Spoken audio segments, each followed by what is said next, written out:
Okay, so this is part 2 of my Jane Davenport layer cake paint series. I did sort of a unboxing for me. I had not used these until last fall. It's taken me a while to get to this second video because I've, had some stuff happen. Life happens. But today I am going to play with these. They're creamy, they're opaque. They're going to do well on this dark background. I'll show you that. I'm going to do some Easter eggs here, and then I'm going to do tomorrow, or sometime this week, I will do an additional painting to showcase the colors. So, here we go. Let me get this centered a little bit. You might not be able to see all of the paints while I'm working.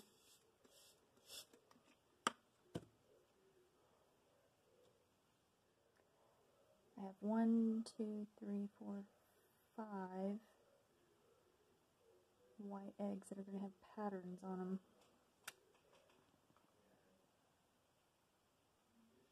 Let's start with that. Right away it's covering the dark background.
Okay, so I put a second coat, I put a second layer off camera of the white.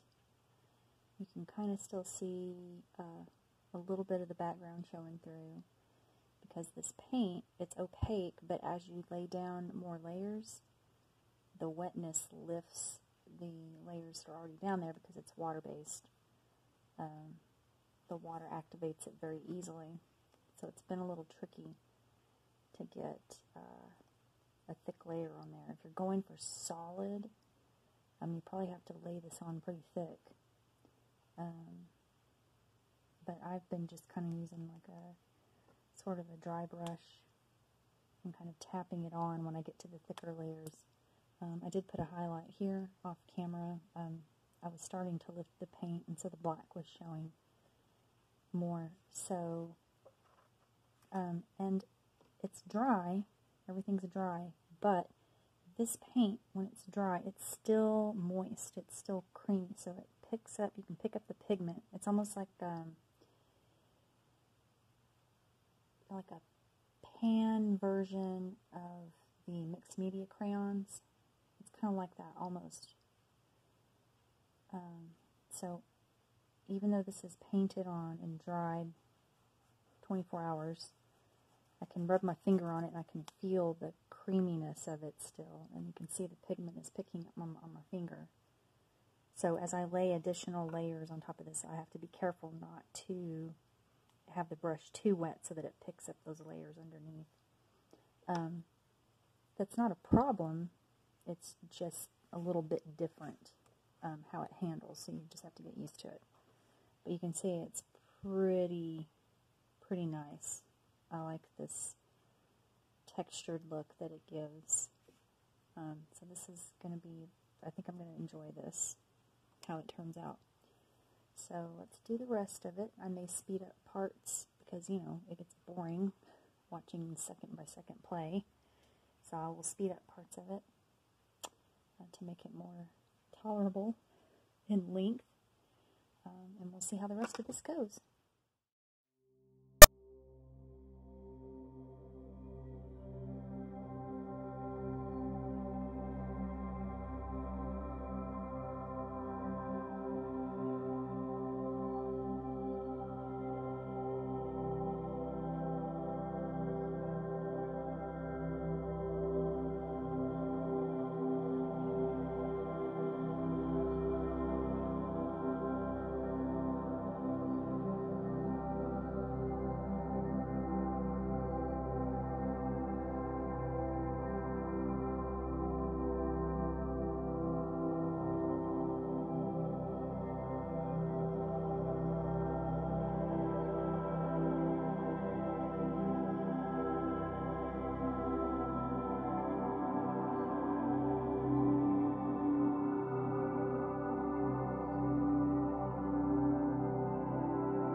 Okay, this is a follow-up real quick.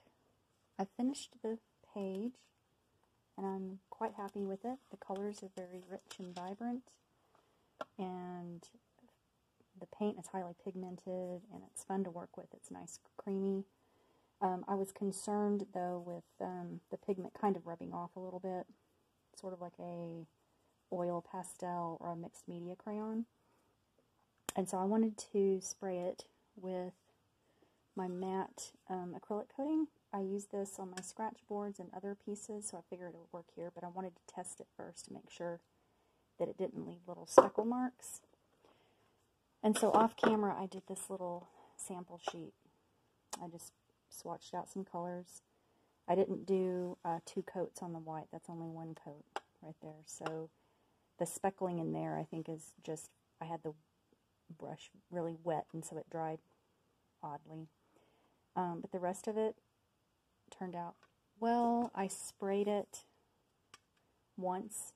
I gave it 1 coat, let it dry for several hours, and then I came back and sprayed a 2nd coat, and it has helped. Some of the colors will still kind of rub off just a little bit, but I can tell that it really is holding that pigment on there. It's not going to rub off. Because the problem I have is I do these little journals and I do them back to back. So these colors are going to rub off on this guy over here, and he's going to pick that up. In the meantime, I have a glassine sheet in here. It's kind of like a fancy wax paper, but more slick, so that stuff, paints and stuff won't stick to it. So I have not sprayed this page yet. I tested it, and it looks like it's going to work. So I'm going to spray it and finish it up, and that's it. That's part 2, and I think I'm going to do an additional piece of art using this stuff, and I'll show you that one as well. But yeah, I'm having fun with these new paints. I would recommend them. You get a lot of paints and pigment for your buck, and they're also going to be fun to use in my loose art journals. This was more of a tight application. She has a more loose style, so she probably wants you to just get in there and play with it. So I think it's going to be awesome for that. So anyway, thanks for watching.